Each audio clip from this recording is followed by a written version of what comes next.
Hello students, నేను ఈ వీడియోలో డిప్లొమా అంటే ఏంటి, పాలిటెక్నిక్ అంటే ఏంటి, డిప్లొమా గురించి ఫుల్ ఇన్ఫర్మేషన్ అండ్ డిప్లొమాలో సివిల్ ఇంజనీరింగ్ చేసిన వాళ్ళకు ఏమేమి సబ్జెక్ట్స్ ఉంటాయి, సిలబస్ ఏంటి, ఎగ్జామ్ ప్యాటర్న్ ఎలా ఉంటుంది, అయిపోయిన తర్వాత గవర్నమెంట్ జాబ్స్ ఏముంటాయి, ప్రైవేట్ జాబ్స్ ఏముంటాయి అనేది మొత్తం క్లియర్గా ఎక్స్ప్లెయిన్ చేస్తాను.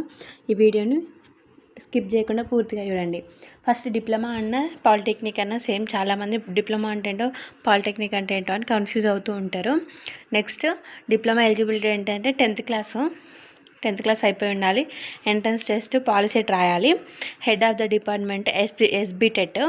ఈ ఎస్బిటెట్ అనేది డిప్లొమాలకు ఎగ్జామ్స్ కండక్ట్ చేస్తుంది అండ్ రిజల్ట్ అనేది రిలీజ్ చేస్తుంది. మొత్తం దీని ఆధ్వర్యంలోనే ఉంటుంది. కోర్స్ డ్యూరేషన్ మనకు 3 years ఉంటుంది. నెక్స్ట్ కాలేజ్ ఫీ అనేది మేనేజ్మెంట్ వాళ్ళకు, సీట్ రాని వాళ్ళకు 15K to 1 lakh ఉంటుంది. ఆల్మోస్ట్ మంచి ర్యాంక్ వచ్చిన వాళ్ళందరూ గవర్నమెంట్ కాలేజీలో సీట్ వస్తుంది. అండ్ ప్రైవేట్ కాలేజీలో కూడా ర్యాంక్ని బట్టి సీట్స్ ఉంటాయి. సీట్ రాని వాళ్ళు మేనేజ్మెంట్లో తీసుకున్న వాళ్ళకు ఈ ఫీ ఉంటుంది. నెక్స్ట్ ఎగ్జామ్ అనేది సెమిస్టర్ టైప్లో ఉంటుంది. 6 సెమిస్టర్స్ ఉంటాయి మొత్తము. ఫస్ట్ సెమిస్టర్లో ఏమేమి సబ్జెక్ట్స్ ఉంటాయండి, ఇది సివిల్ ఇంజనీరింగ్ వాళ్ళ గురించి చెప్తున్నా. ఫస్ట్ సెమిస్టర్లో ఇంగ్లీష్ ఉంటుంది, maths, engineering physics, engineering chemistry, mechanics, engineering drawing, surveying, మళ్ళీ labs, physics lab, chemistry lab, surveying lab ఉంటుంది. ఈ సర్వేయింగ్ అనేది సివిల్ వాళ్ళకే ఉంటుంది. ఫిజిక్స్, కెమిస్ట్రీ ఇవన్నీ సివిల్, త్రిబుల్ అండ్ మెకానికల్ అన్ని బ్రాంచెస్కి కామన్గా ఉండే సబ్జెక్ట్స్ ఇవి. నెక్స్ట్ ఇంజనీరింగ్ డ్రాయింగ్ కూడా కామన్గా ఉంటుంది 3 branches వాళ్ళకు. ఫస్ట్ ఇంజనీరింగ్ డ్రాయింగ్లో సివిల్ ఇంజనీరింగ్ డ్రాయింగ్ ఏం స్టార్ట్ చేయరు, 2nd year వరకు సేమ్ ఉంటుంది. నెక్స్ట్ సెకండ్ సెమిస్టర్లో maths, engineering physics 2, engineering chemistry 2, mechanics 2, surveying 2, engineering drawing 2. Next surveying lab ఉంటుంది, ఫిజిక్స్ ల్యాబ్ ఉంటుంది, కెమిస్ట్రీ ల్యాబ్ ఉంటుంది, కంప్యూటర్ ఫండమెంటల్ ల్యాబ్. ఈ కంప్యూటర్ ఫండమెంటల్ ల్యాబ్ కూడా 3 branchesకి సేమ్ ఉంటుంది. త్రిబుల్, మెకానికల్, సివిల్ వాళ్ళకు సేమ్ ఉంటుంది. ఈ ఆల్మోస్ట్ ఈ ఫిజిక్స్, కెమిస్ట్రీ, మ్యాథ్స్ అన్నిటికీ వీళ్ళకి సేమ్ ఉంటాయి. ఒక 2-3 సబ్జెక్ట్స్ కోర్ సబ్జెక్ట్స్ అనేవి వీళ్ళకి ఎక్స్ట్రా యాడ్ అవుతుంటాయి. డిఫరెంట్గా బ్రాంచ్ని బట్టి యాడ్ అవుతూ ఉంటాయి. నెక్స్ట్ థర్డ్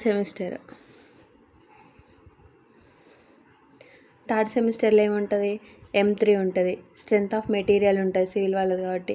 కన్స్ట్రక్షన్ ప్రాక్టీస్, ఇంకా construction materials, environmental engineering, surveying 3, civil engineering drawing. ఇక్కడ వీళ్ళకు ప్లానింగ్స్ స్టార్ట్ అవుతుంటాయి. 2D ప్లాన్, 3D ప్లాన్ అనేది ఇక్కడ ప్లానింగ్ స్టార్ట్ అవుతుంటాయి. ఇంకా surveying lab, material testing lab, communication skills and life skills lab. ఈ lab మళ్ళీ కామన్ అందరికీ సేమ్ ఉంటుంది. ఇక్కడ వీళ్ళకు కన్స్ట్రక్షన్ ప్రాక్టీస్ అంటే కన్స్ట్రక్షన్లో ఎలా వర్క్ చేస్తారు, నెక్స్ట్ మెటీరియల్స్ ఏమేమి మెటీరియల్స్, సిమెంటు, బ్రిక్స్ వీటి గురించి డీటెయిల్గా ఉంటుంది. వీటి మెటీరియల్ టెస్టింగ్ ల్యాబ్ కూడా ఉంటుంది వీళ్ళకు. నెక్స్ట్ మనం 4th సెమిస్టర్లో ఏమేమి ఉంటుందంటే థియరీ ఆఫ్ స్ట్రక్చర్స్. ఇది థియరిటికల్ ఉంటుంది, ప్రాబ్లమాటిక్ సబ్జెక్ట్, కొంచెం tough subject. Next quantity surveying. ఈ క్వాంటిటీ మెజర్మెంట్స్ అనేవి ఉంటుంది. ఏ సిమెంట్ ఎంత తీసుకోవాలి, ఎన్ని బస్తాల సిమెంట్ యూజ్ అవుతుంది అట్లా. హైడ్రాలిక్స్, ఎన్విరాన్మెంటల్ ఇంజనీరింగ్ 2 ఉంటుంది.